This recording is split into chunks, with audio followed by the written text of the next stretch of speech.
my friends, I'm Frankie and welcome to Club Foodie.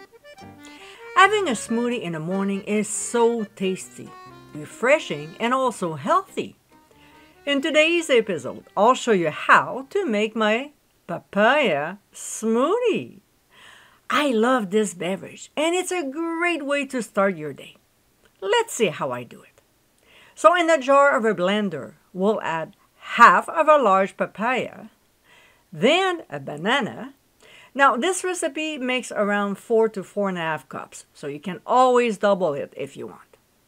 Some milk, but almond milk is also a delicious substitute, followed by vanilla yogurt, agave nectar, but honey is another option, and freshly squeezed lime juice.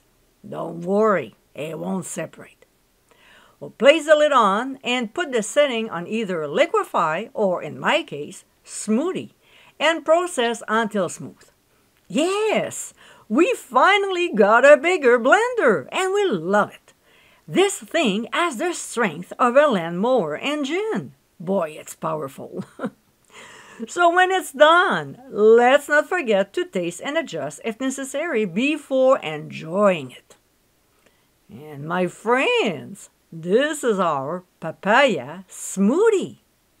Quick to make, this is the perfect beverage to enjoy after fasting overnight. It's delicious, fresh, and a nice way to enjoy this amazing fruit. Get your blender ready to make this healthy, refreshing smoothie. I hope you give it a try soon, and be sure to visit clubfoodie.com for ingredient amounts, directions, and more info. Until next time, my friends, cheers!